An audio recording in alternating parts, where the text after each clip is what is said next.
This is the Nancy Stevens Lifestyle Show here on the New Horizon Radio. Welcome to the Nancy Stevens Lifestyle Show here on the New Horizon Radio. I'm a dopamine dresser, afternoon tea lover and cat mum. Today I'm going to be doing a book and TV review. I'm having another rant about theatre etiquette, or rather lack of it, talking about dopamine dressing, and I'm going to be joined by Samantha and Rachel from Solo Connects. And here is my book club, working with Waterstones. This week's read was Sophie Kinsella's What Does It Feel Like? So this is the book. It's a novella actually, so it's quite short actually, which is quite nice because I've been very, very busy. The premise is that Eve is a successful novelist who wakes up in hospital one day with no memory how she got there. Her husband has to explain that she's had an operation to remove a large tumour from her brain. As Eve learns to walk and talk, she wrestles with her diagnosis and how to tell her beloved 5 children that mummy has cancer. She begins to recall what's important to her, long walks with her family, games nights, and always buying that dress, the picture of it there, Jenny Packham dress, which she found in a boutique in Wimbledon, beautiful dress that she wore to an award ceremony, and always buy that dress when she sees it. And I'm a great believer in that as well. If you find something you love, buy it, because if it brings you joy, life is so precious, and this is what this book is all about. So it's kind of recounted in brief anecdotes, each in an attempt to answer the impossible questions recognizable to anybody navigating the maze of grief. It's an extraordinary novella. It's a celebration of life infused with warmth and humor, and it will both break your heart but also make you sing with joy. It feels deeply personal, and the reason it feels personal is because it is kind of autobiographical. She says, what does it feel like is fiction, but it is my most autobiographical work to date. Eve's story is my story. So in 2022, Sophie Kinsella, who's an extraordinary best-selling women's author, she's been writing for many years, was diagnosed with a brain tumor. She has 5 children, and again, it was about navigating this whole grief process, how she was going to tell her kids, and the whole kind of learning to walk and talk, but also as a writer, not being able to write. So the reason she wrote this book is because she said it felt quite cathartic writing down her feelings, but they weren't actually, it wasn't her. So she's changed the names of the children and her husband and the sort of the main character who's called Eve, but it's basically her story. And she's dedicated it to her husband and children. It was published a year ago. And as I say, it's a really heartwarming read, and my eyes may have leaked, especially when she had to explain to her children about the fact that mummy had cancer. I cannot imagine as a mother how painful this must have been. But it sounds more gloomy than it is, because it's not. It's actually it's a story of hope. And as I say, because it's a novella, it doesn't take that long to read. But the subject matter, even though it's dark and, there's a lot of medical jargon in there, it's made light, and just with her sort of unmistakable writing skill, it's just, there's something very special about the way she writes. And she said this is a very different to anything she's written before, because it's autobiographical kind of, but also she's changed, and you would, if you'd been through a life-changing experience like that, literally having to sort of learn to walk and talk again, and not recognizing your own family. But as I say, it is a wonderful book. She's well, as I say, this was published last year, so I think she's a fantastic author. But as I say, if you've read her books before, this is very, very different to what she's written, but deeply, deeply personal. And I think as a mother, I think this book really, really resonated. So this is my book club review, working with Waterstones. I'm going to talk about theatre etiquette. And I know you may think, oh, she whinged about that a few weeks ago. I'm going to whinge even more about this today, because what I was talking about a couple of weeks ago was important, and that was a personal moan. This is on another level, this whinge. So the musical, the Dolly Parton musical, Here You Come Again, had to be stopped for 20 minutes in Manchester last week when one of the actors was heckled, homophobic heckling, and it was deeply, deeply unpleasant. Now, for actors, for a whole ensemble cast to have to stop a show is difficult enough. They had to stop for 20 minutes, and to get back into the swing of things and to get your kind of rhythm going again and to get sort of everybody invested in the story again is really difficult. But when it's something so deeply personal as a homophobic slur, I'm just absolutely gobsmacked. I mean, as a gay ally, I cannot understand why you would go to musical theatre, a show about Dolly Parton, for goodness sake, who is a gay icon. She's endorsed the show, and to be slagging off the main actor whose character is gay, and he's gay in real life, so to speak, Stevie Webb, who's a wonderful actor. I'm a huge fan of his, and people are behaving appallingly. They think that they can say what they want. And I would have thought that a comment like this would have been maybe said in America, maybe in the Deep South. I would not have expected this to have happened in the UK. I just cannot believe that in this day and age, we are still talking about homophobia. We're still talking about people having prejudice against gay people. I mean, what kind of world are we living in? But if you're going to musical theatre, you know what you're going to get. For goodness sake, I'm just gobsmacked, and I'm so disappointed and so saddened for the cast. And they've bounced back, and they've been so professional about it. And it is a wonderful show. I saw it with Milton Keynes, I think it was last year, and it's a fabulous show. But I just don't understand why anyone would pay that kind of money and go along and just spoil it for everybody else and I just don't get it. It's a Dolly Parton musical. It's like going to see The Lion King and being upset it's about animals. It's beyond my comprehension. So if you don't like musical theatre, if you're not a fan of gay people or Dolly Parton or anything to do that's a bit camp, which is what musical theatre is about, do not go to the theatre, because you're ruining it for your fellow patrons. But more importantly, you're ruining it for the performers who have done 3 or 4 years at drama school. They have been through blood, sweat and tears, audition processes. They've toured the country with this show, and it is a marvelous, marvelous show. And even if it wasn't a marvelous show, this is unacceptable behavior. So please, I'm calling out the people who think it's okay to use this as a public forum to shout out whatever you want during the theatre. Please don't do it. Just be kind, and let's just go to the theatre and enjoy it. And now for the fashion segment, I'm going to talk about dopamine dressing. I'm always talking about the fact I'm a dopamine dresser, and people go, well, what actually is that? And I think it's a fairly modern term that has been coined as someone who loves color. I'm kind of known as the color queen. But dopamine dressing means wearing clothes that make you feel good and boost your mood. The term comes from dopamine, the chemical in the brain that is released when you experience something pleasurable. So that can be, buying new clothes or buying a new car or, having a lovely walk, exercise. You get a dopamine hit from exercise. But dopamine dressing is that the joy that wearing color brings to you, and it's not about following trends or being particularly fashionable. And for those of you who know me, I'm not necessarily as a fashionista, I love fashion, but I'm not necessarily jumping on every fashion bandwagon. But I do wear clothes that bring me joy.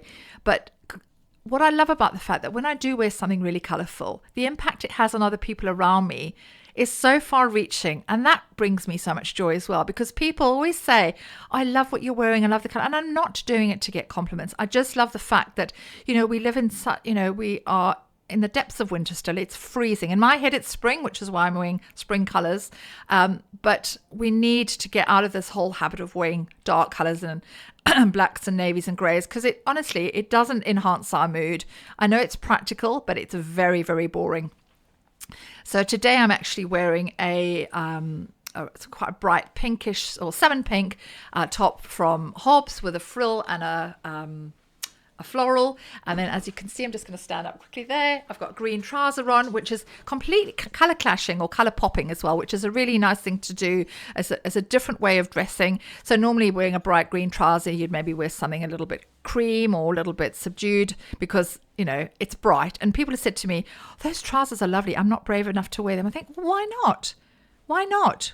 There's nothing brave about wearing color. It makes you feel good, and the dopamine hit that you get when you wear color it's just the best. So instead of following what's popular and what's trendy, wear what brings you joy. And I'm so over winter now. I'm bringing my spring clothes out, even though I'm absolutely freezing to death. I just want winter to be over. So if you're wearing jumpers now, I completely understand it is cold, but you can always enhance with a bright scarf or a bright bag or a pair of animal print boots. I talked about animal print a couple of weeks ago, just to give it a lift. Otherwise, if you're just walking around in black for months on end, let's be honest, British winter seems to be going on and on and on. Every year it seems to get longer. This is when we need to be dopamine dressing. So that is what dopamine dressing means.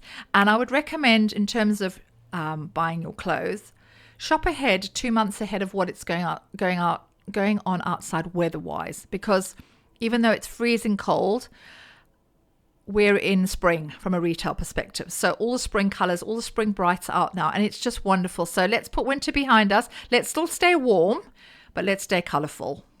TV section now. I want to recommend a gorgeous little show that I just discovered by accident.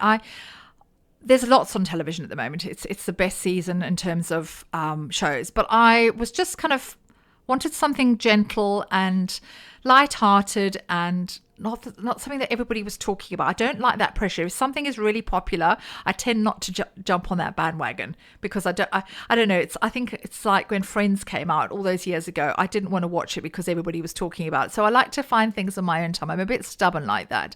But this particular show is called Magpie. It's the Magpie and Mayflower Murders, very alliterative, and they're based on the novels by Anthony Horowitz, whom I'm a big fan of. So they have been adapted for television, starring the divine Leslie Manville, whom I just adore her. She's a fabulous actress, and I loved her in Mrs. Harris Goes to Paris. That is a gem of a film. Honestly, if I could recommend one film that will bring you such joy, and if you love fashion, oh my goodness, it's wonderful. It's also starring Daniel Mays, who I'm a great fan of. He's done so many things, but my God, he's sporting a very dodgy Suffolk accent, and he plays the local sort of police, constable.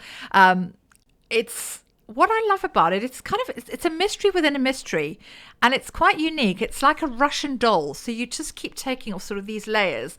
So Leslie Manville plays Susan Ryland, who is an editor, and she needs to investigate a real-life disappearance that appears to be connected to a fictional murder in the crime novel, which she previously edited.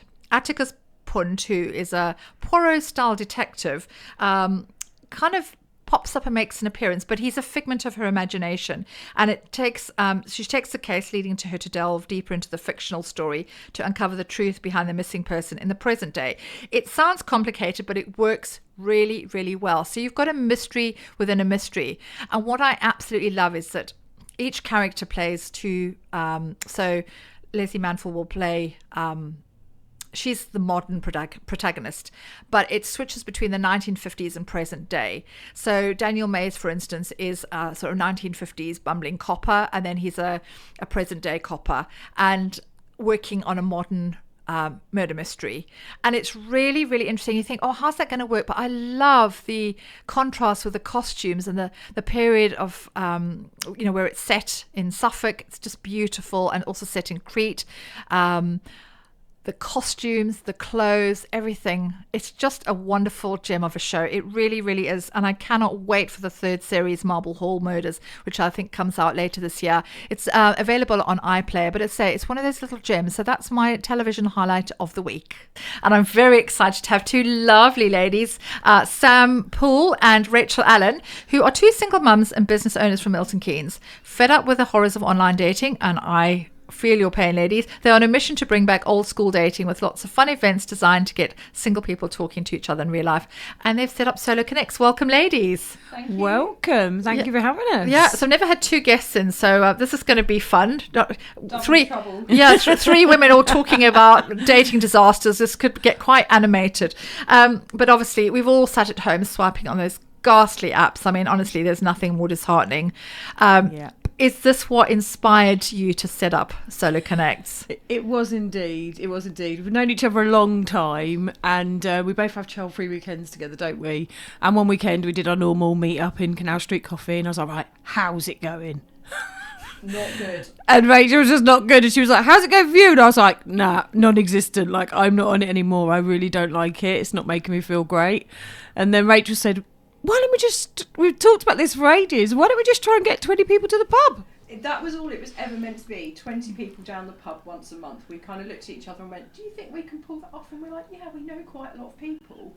and roll on, what are we now, 15 weeks? Yeah. And we have 1,200 members in a Facebook community, Yeah. 3 events in Milton Keynes a month, and we are selling them out. 5 have sold out literally on the bounce, and we've got our Valentine's disco on Friday. 150 singles literally living their best life. It's brilliant. It's amazing, and it just shows that there is such a market for this. And you sort of think, why has nobody thought of this before? And I guess, unless you've been through the horrors of online dating, and it is the most soul destroying, depressing thing known to women and mankind. And as you say, men struggle not quite as much as women. And I think it's different struggles. Yes, yeah. Men have a different struggle. I think the women get more creeps and more unpleasantness, whereas the men say they just don't get the matches, they don't get the messages, they get ignored. And you've got this sort of collective of people that just can't communicate with each other because you've got these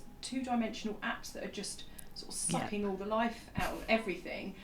So what we've just decided to do was just get people in a room and get chatting. And actually, although we have had some very successful love matches, which we'd love to talk to you about, actually it's the friendship in the community. Yeah, it's definitely. And building people's confidence, because on apps, they look at your picture.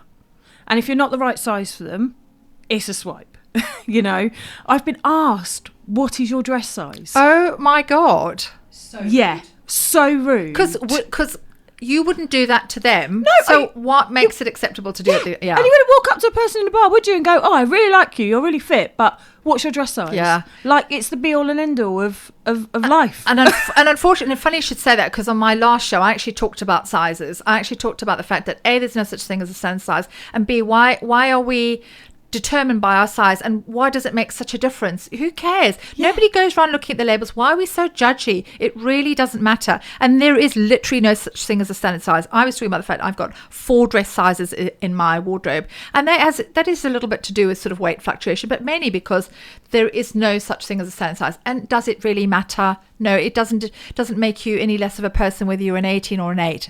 Yeah. Does I it? think as well with the apps, there's so much supply. I like to say that there's a quality issue. This is true. But there's, I think, and obviously I'm a straight woman, I can only sort of speak about my experiences with men. But there's always someone else, someone potentially better. The grass is always greener. There's a catalogue of humans that you can just swipe through. Yeah, it's like a pick and mix, isn't it? It's exactly you could have a really curvy brunette one night, and then you could have a really slim blonde the next, and those 2 people don't know what's going on. Whereas at least in our group, so you're a member of our Facebook group, aren't you, Nancy? It's really strange because you can obviously see like the banter going on between people and people connecting. So it's really interesting, isn't it? Interesting. And I love the fact that it feels like it's a safe space, because you guys are hot on the admin. I mean, if there's anyone trying to slide into your DMs, they are out. And that's good, and it's as it should be, because as you say, you get enough creepiness and vile behavior on the apps. You don't want that on Facebook. So as moderators, you are on it, and we feel it's a safe space, and we feel respected and listened to. So I mean, the way you do it is I mean, I don't know how you find time, but it's such a wonderful idea. And when I'm ready, and I'm not, because I'm only 4 months single, and I'm actually loving being single, and you're living your best solo life. I am. Good. That's really important. Yeah. That is a big part of our mission as well, because particularly we have Valentine's Day coming up, and there's a lot of poor single people. Actually, no. A lot of us, we've got our own money, we've got our own careers, we live our own lives according to what we want to do. Yes, we have got space for somebody else, but actually we're not sad and moping around. That's why we're painting the town red on Friday night. Just going out and enjoying, and we've got some really good solo supporters, haven't we? Yeah. So we've got two great coaches who are just sharing those nuggets about, today it was all about boundaries and like your personal development and making sure you're ready. Because I think, again, people maybe get dumped, so they go straight on the app and they're not ready. My ex was he was crying in my lounge on my sofa when we broke up. I was very upset as well, but he was crying at 5 p.m. on the Saturday night. At 9 o'clock on the Saturday night, he was in the pub with his friends, back on the dating apps. out there. What can I say? Without wanting to be disparaging towards men, I think there is a need, say, for guys to be with someone more than women. I think as women, we are more comfortable being on our own, but that's a whole other conversation. In our community, though, there are a lot of guys who are saying, I'm here to take my time. I just want to get to know people. Yeah. I want to feel supported in my solo life again. There are guys out there. I think we're finding the good ones, aren't Yeah, we? We're yeah. trying to really find the good ones who, you know, are ready to be transparent, because at the end of the day, our group is transparent, you know, and, you know, we're just supporting everybody, and I think that's what's the breath of fresh air. So Absolutely. it's great. Sorting the wheat from the chaff. Yes. We are experiencing much hilarity both on and off air about dating disasters, and I love the fact you set up this community, because, you know, we've all been there, we've all done that, got the t-shirt, and the dating disaster stories. I mean, we could probably collectively write a book, the three of us, you know, and I think it's such a wonderful thing that you set up Solo Connects.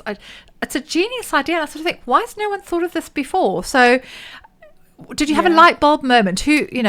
So basically, I've obviously grown a parent community. So I've got Mum to Mum Milton Keynes, which has got nearly 26,000 members in it. And I just have to say, what an amazing community it is, Sam. Honestly, it's my go-to. If I ever need any kind of advice or, you know, recommendation, I know that I'm going to get the right people on there, you know, exactly, objective and support as well, yeah. isn't it? You know, so I've done this for, you know, a good 12 years. I've run that community, and when we were looking at how we were going to do this, I said, well, let's just get a Facebook group, because if we've got the Facebook group, we've got the community, and then when we're hosting the events, we've got, you know, ready-made kind of network. We're a bit slow on the men, which we thought we would be, so # we need more men. They do, but last minute. # last minute men, but we do get really good numbers. So, for example, our next event we've got 90 women and 60 men. So it's we're not pretty bad. happy with that. That's actually. not bad. We are pretty happy with that, and it's not the quantity; it's the quality. And- We've got great guys in our group. And that's, as you said, that's the important thing. And the thing is, it's like that. I mean, there are many more women out there than men, and I think generally, I'm generalising, there are many more decent women out there. Versus and a lot have guys. come off them. So I was listening to a statistic the other day where they said apparently women only swipe right for 4% of the matches on. There's more men, 3 times more men on apps than there is women, and men swipe for 60% of the women, and we only swipe for 4. I found that really interesting. So that pool is quite small, and we found that now I think 16%. There was a 16% drop in people using apps from January on cross Tinder, Match, and all the big names, because people are sick of swiping. It's so demoralising for people. You feel a bit vulnerable because, you know, you are single and you're not in a relationship, and then all the dating and the swiping does is just validates, you know, false beliefs that you may have about yourself. Whereas actually, you come to our events, you have a really good time, even if you don't meet that person, that special person that you want. You've met some great people. Had a really good laugh, made some new friends, and you don't know who you're going to meet next time, or who that person that you were chatting to, who's not your type, who they know and who they could introduce you to. And I think that's the thing I want with our community. I want people to see it as a long game as well. Yeah. Obviously, we do want people to meet. It's and a be daily successful. banter, isn't it? Like I have not laughed so much in It's such a hilarious. long time. Like Mum to Mum's great, but you only can hear so many times, "Where's the warm swimming pool for babies?" Whereas on Solo Connects, it's just funny. But You know. asked us how we manage the community. It's actually starting to manage itself now. Yeah. So we have members putting their posts up there, asking really good, insightful questions. We have our coaches. So actually, where we don't have to put as much content in ourselves, we have chats where people are saying, "Oh, I'm new to the group. I'm really nervous," and everybody jumps in. I was so nervous. Yeah. It's fine. Sam and Rachel really welcoming. Just book your ticket. It's managing itself, and I feel it sounds a bit over the top, but I'm going for it anyway. It's like we're creating this movement of people who are going, wow, this is so much better than what exists out there currently. I'm giving this a chance and having a really good time. Everyone's got our backs, haven't they? Which is really good. and rightly so. And I mean, but I'm thinking back to when I was dating online years ago, and I haven't had to do it for a while, thank God. And I say, now I know I've got my go-to when I am ready. But the other thing that I find really frustrating is that all the apps are, all the sites are managed by the same company. So your information is not exclusive. So I remember once joining what I thought was a theatre, some theatre lovers or something. So I thought I'd match with someone, and I said something about, so what's your favourite musical? And they were like, huh? I don't understand what you're talking about. And it turns out that information is just farmed out to all in sundry. Yeah. So he was like, I don't even like the theatre. I was like, but you're on a theatre. And he was like, no, this is match.com or something. So it's all the same. So you think you're going to this exclusive site, but it's not. There's nothing exclusive about it. And then obviously you've got the whole swiping thing, which is just, a whole world of pain, which is, tedious. It's utterly tedious. And as you say, it's the judginess. It's the fact that, people assume they will within 2 seconds make an assumption about, she's this or he's that, or your bio's not right. I don't know how to write my bio. Funny you should say that. Funny you should say that because when I went on when I was single before my ex and I split up, my bio was quite, I was just being me, and I do a lot of things like you guys, I wear a lot of hats, and I'm very proud of that, and I don't want to be this one-dimensional person. And I'd said, I'm Nancy, and I'm a podcaster, and I do this and I do that. And she said, no, you can't. My friend looked at it and she said, because I wasn't getting any matches, she said, you need to tone it down. So I turn your brilliance down. Yeah, and I said, I'm not being dumbed down for it. And I got all sort of indignant. And she said, trust me, it's too intimidating. So anyway, I thought, okay, well, I'll listen to you. So I did tweak it, and the algorithms, however crazy they are, did work. And I did meet my partner a couple of weeks later. But there is that element of you don't want to be too much, but then why the hell shouldn't you just be you? Because when you meet that person, they're going to find out who you are anyway. Exactly. And it's better, I think, to have fewer matches, fewer dates, but really good ones, because why do you want to go on a date with somebody that's average or is an average fit? Although saying that, I've gone on dates where I've gone, I'm not sure about this person, and actually they're really funny, really interesting, they just don't text well, and their profiles are rubbish. It's funny, you've seen the memes where there's pictures of the cats all kind of looking, and all you can see is like these cat nostrils. And I don't want to be mean about middle-aged men, but guys, you've got to, if you are up the game, apps, and no more fish. Yeah, don't be holding fish, and get a friend to take your photo for you, because your nostril game, it's not that. No, you're not getting swipes. And photos in toilets, not cool. No, or naked. Like, why are they all in bed? Like, naked. It's hysterical. It's so fun. So we've talked a lot about, we haven't talked a lot about dating disasters, because that would be a whole podcast on its own. I mean, literally, probably all of us could each do our own podcast on just dating disasters. But ghosting and catfishing is a term that if you've never done the dating game and this happens to you, neither is a pleasant experience. Rachel, do you want to elaborate for those of you hopefully who've never had to experience this, what ghosting and catfishing is? So ghosting is where somebody, you're getting on really well, things are going great, and then suddenly, poof, like a ghost, they disappear and you don't hear from them. However, there's also zombieing, where they come back from the dead sometime later. So they've binned you off. I've never heard of zombieing. Because of somebody else, which is, that's okay, that's cool. But then that's not panned out with them. So a week or so later, they come back from the dead as a zombie. So no, we don't entertain that behaviour either. So that's ghosting and zombieing. There's also catfishing, and I think this happens quite a lot with particularly the guys fall victim to this. And the person turns up on the date, and they do not look like the person that they've been talking to. So they may have used photos from a long time ago. They may look different physically to how they are. And I think people feel quite disappointed that the person that they've been talking to doesn't match the photos. So I think for anybody that's maybe experienced, some bad times with that, really look at your profile and put really honest and up-to-date pictures up, because actually it's better to be honest, isn't it? There's no point. Imagine going on a date with somebody and that your date is crestfallen because you look like 20 years older than what they thought you looked like.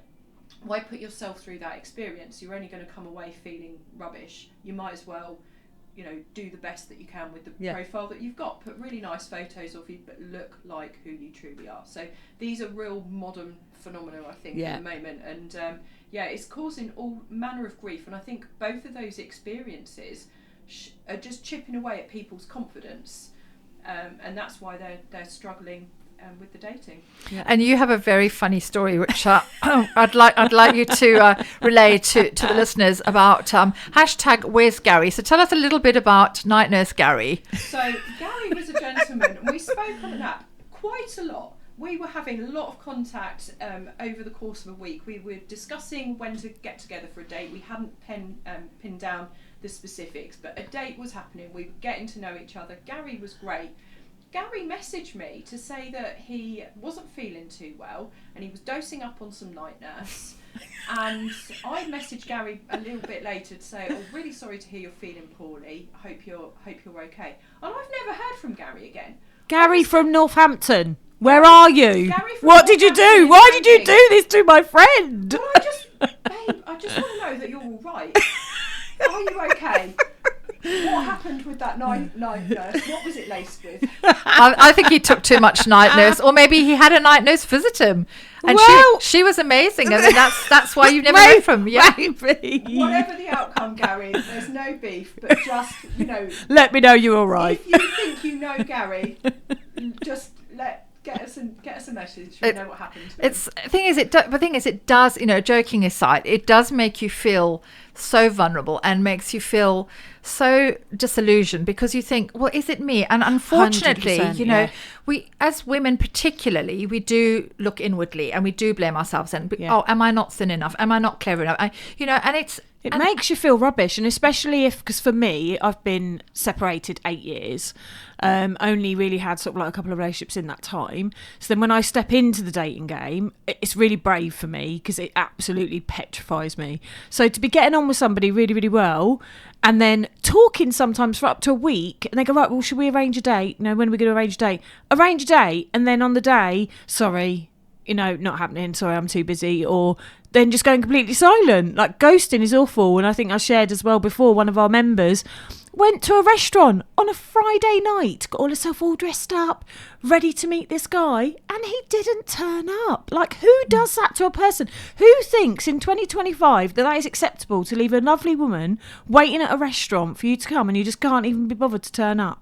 It's just rude, isn't it? How did we become like that? It's so disrespectful. I mean, I was talking on my show earlier, one of my other shows, about theatre etiquette and the way people behave in public now. And it seems that, there's a show that had to be stopped because of homophobic abuse or the way people just behave generally. And I don't know, it feels like there's almost a sense of entitlement, like, well, I can do what I want. But there's no consideration for the other person's feelings. I'm like, as you say, when did we become so damned inconsiderate? Yeah. It's just being a rubbish human, isn't it? It's just awful. And also, particularly dating in a city like Milton Keynes, it's a small place. People do talk and they can say, I went on a date with that person and they did this, I had one of those in my DMs this morning about one of the members who've just joined. Right. Oh, I tell you what, the drama. I've never It's like experienced so Hollyoaks. much drama. I can only imagine. As I say, I think you could probably write a book. I think the end of next year, when you've really kind of, I mean, you've nailed it already, but when it's nationwide. when you, Yeah. I think you should be sort of patenting. That's a really hard word to say. Yeah. Like as a franchise, Yeah. Well, Devon's launching, so we've already got our date set for Devon. We've got a meet up in Torquay. Caroline, who's one of my mum's friends, saw what I was doing, and she was like, I want to buy a franchise. And I was like, well, it's not a franchise yet. It's But just it should It's be. just me and Rachel. We just set it up. She was like, well, can I host an event? I was like, yeah, if you want to be a partner, you can be a partner and you can host an event. So March, Torquay, Devon's live. It's going. We're taking the world by storm. And I think, Nancy, you've said, I don't know how you do it. And I think people look at the events and they see us in our lovely venues and they think, oh, that looks really easy. And it's It's flipping not. hard. The management of the community and the marketing is huge. It's a huge, huge undertaking. We spend so much time on both of those things.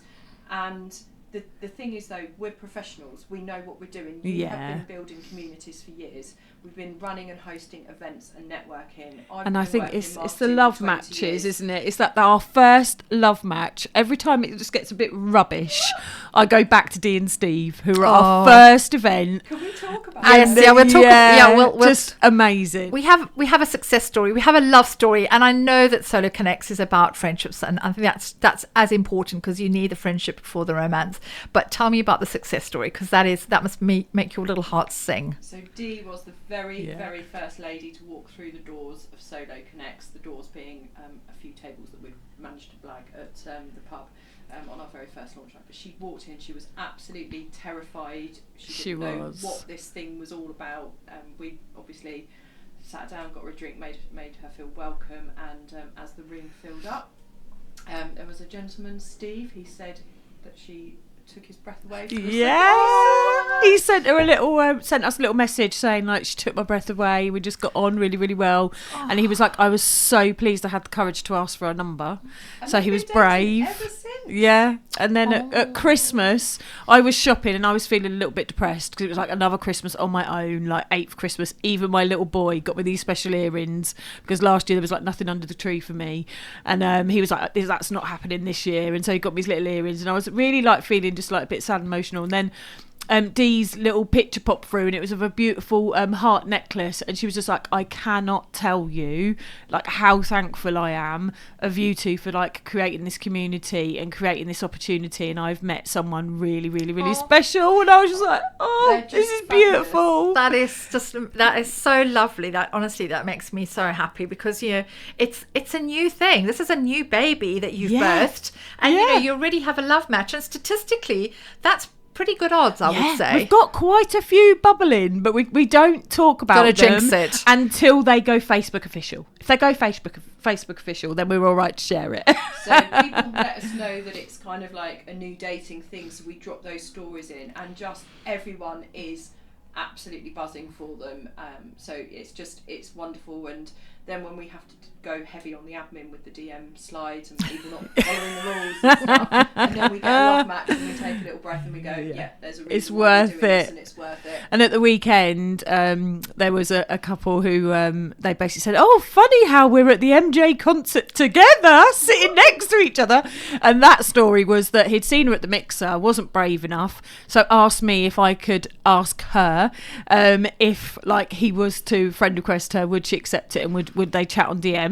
So I connected them. I was like, chatted to the lady. I was like, what do you think? She was like, oh yeah, my DMs are open for him.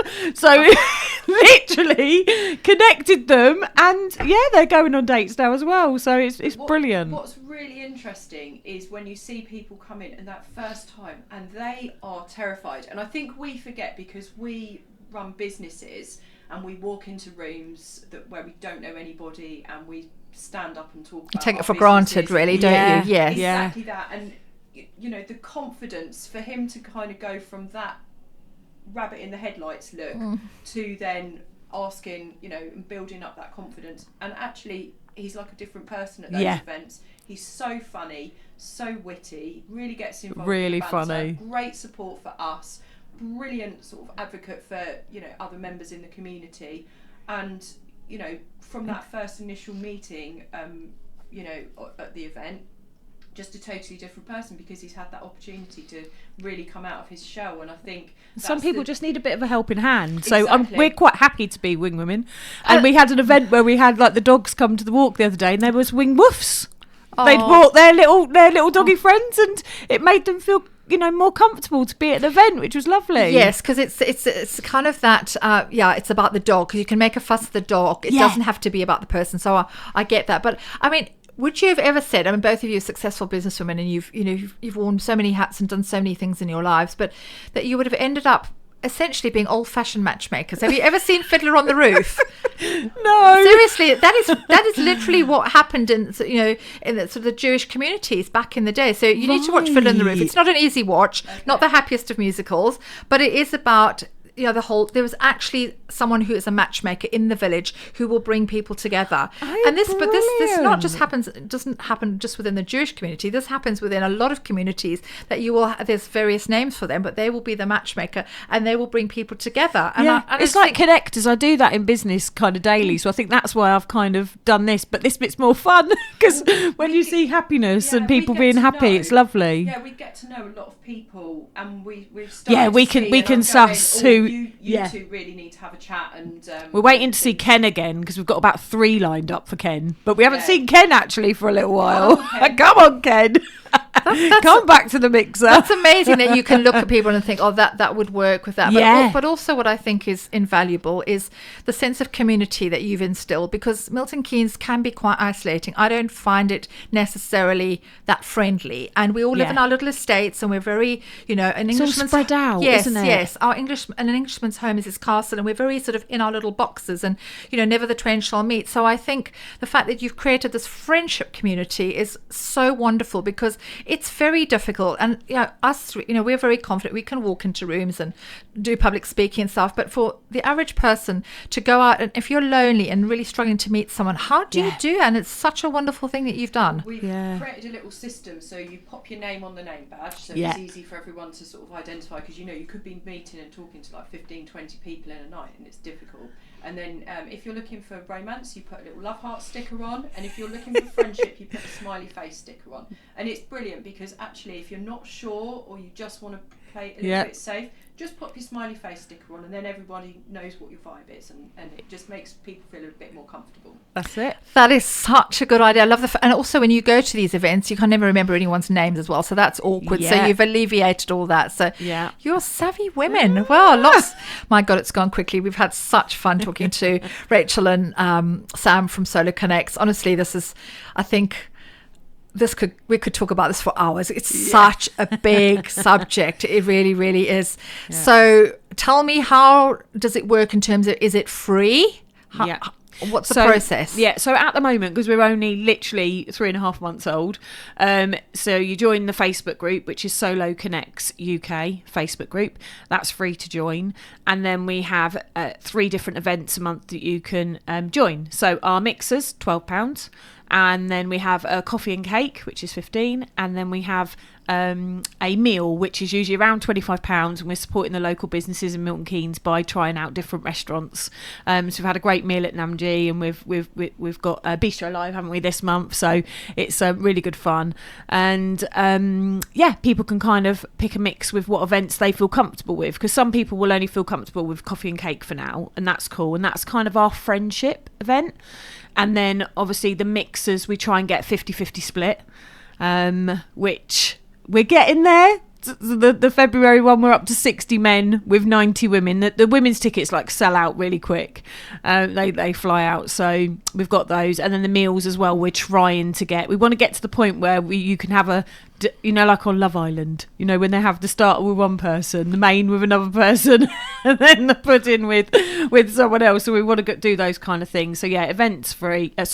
The Facebook group is free, and then the events are ticketed. And we're just using Eventbrite at the moment until we can get a landing page and website. 'Cause it's phenomenal how quick it's grown. But I don't even think you need that, and I think, because it's honestly becoming a victim of your own success in a way. I don't think you need to go to all that trouble, because it does what it says on the tin. And, as someone who's just sort of, idly standing by looking at the comments, it is so wonderful to see how it's grown exponentially, so organically as well. And I like it when it grows organically, because people are inviting their friends who are single. So we're a bit like Davina McCall. What was that program called?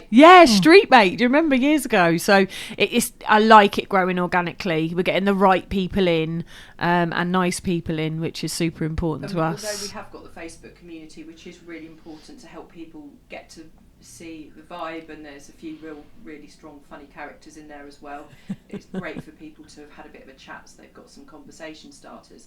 But actually the purpose isn't to sit at home in a Facebook group. The purpose is to get out off your sofa, get your dad rags on, and get out and get out to an event face to face.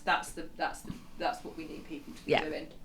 And It's such a wonderful thing. And again, as someone who's confident, I think, oh, that's lovely. But again, I've not been on my own for a very long time. So again, there is that trepidation that even as someone who's confident, walk into a room full of people you don't know is quite daunting. But it's lovely to know that you guys are there. You're managing it. It's safe. We're on the door. You're on the door. We do little videos as well when they've gone down really well. So our one for the Valentine's event's quite funny because we're walking through the Cock Hotel with our cameras and everything, and we go to try and open the doors to the hall and it's shut.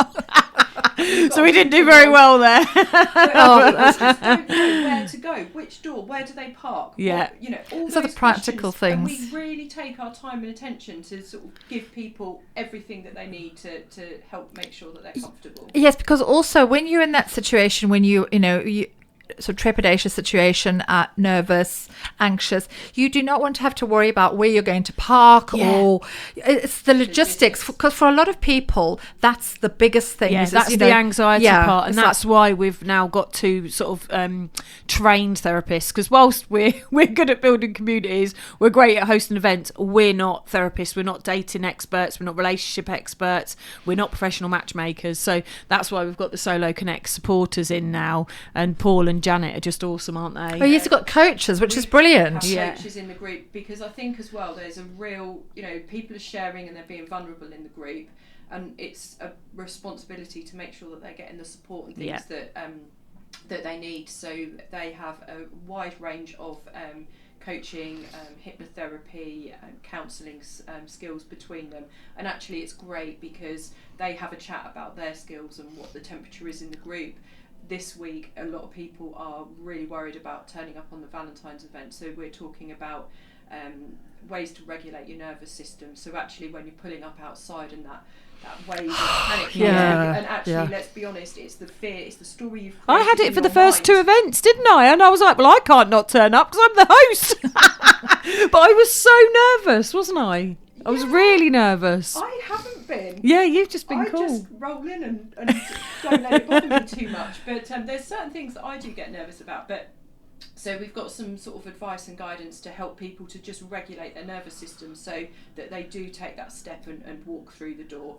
Also thinking about things with boundaries is another theme this week. Yeah. So boundaries around dating, because that can be really real problematic. But also, how do you have boundaries with the person that you're possibly co-parenting with?